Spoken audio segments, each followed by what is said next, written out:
রহমতের চিন্তা নাই। আর আমি মুহাম্মদ সিজদায় পড়ে কান্না করব, একবারও নিজের চিন্তা করব না।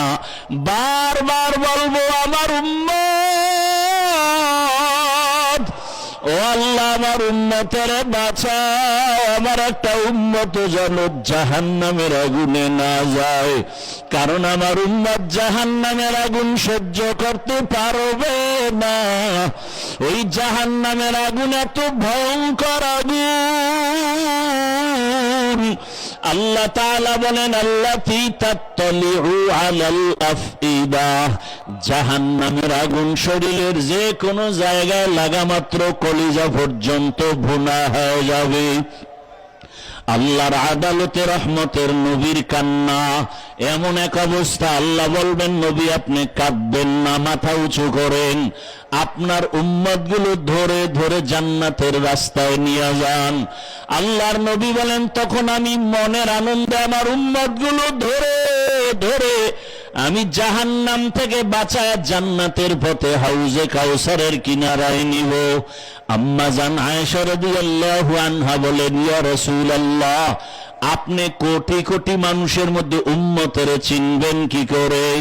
নবী বলেন, আমার যারা খাঁটি আশিক, এরা দুনিয়াতে ওযু বানাইয়া 5 বেলার নামাজ আদায় করত, হাসরের ময়দানে ওই ওযুর জায়গাগুলো নূরের আলোতে ঝলমল করতে থাকবে। আমি নবী দেখে দেখে বাছাই করে করে জান্নাতের পথে নিয়ে যাব। আল্লাহ পাক নবীর কান্না দেখিয়া সহ্য করতে পারবে না, ওদিকে জাহান্নামেরও চিৎকার বন্ধ হয় না। আল্লাহ কুদরতের একটু পানি দিয়া বলবে, রে ফেরেশতা জাহান্নামের গায়ে ছিটা দাও, জাহান্নামের গায়ে ছিটা দাও। মাত্র জাহান্নাম পেছন দিকে দৌড়াবে, ধরে রাখতে পারে না। ফেরেশতারা বলবেন, ও দয়ার মালিক, যেই জাহান্নামের 70,000 শিকল লাগাইয়া ধরে রাখা যায় না, এমন কি রহমতের পানি দিলেন যে জাহান্নাম পেছন দিকে দৌড়ায়? আল্লাহ পাক বলবেন, এটা জমজমের পানিও না, রৌদ্রের পানি, বৃষ্টির পানিও না, সমুদ্রের পানিও না, এই বরকতের পানি আমার মোহাব্বতের নবীর উম্মতের চোখের পানি। এই চরমনার ময়দানে কান্নার আওয়াজ কত আজের প্যান্ডেলে যায়, কিন্তু চরমনার মাঠে, উজানির মাঠে আসলেই মনে হয় যেন দুনিয়া বলতে কিছুই নাই।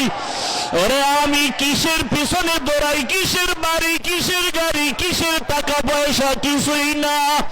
ওরে এখানে আসার পরে বাড়ির চিন্তা নাই, গাড়ির চিন্তা নাই, ঘরের চিন্তা নাই, টাকার চিন্তা নাই। এখানে আসার পরে একটাই চিন্তা, আমার মালিক, আমার মালিকের তো এখন আমি পাইলাম না। টাকা পাইলাম, বাড়ি পাইলাম, গাড়ি পাইলাম, আমার মালিকের পাই নাই।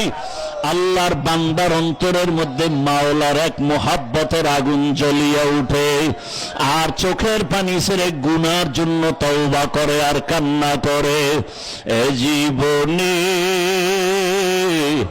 না করিলাম বান্দা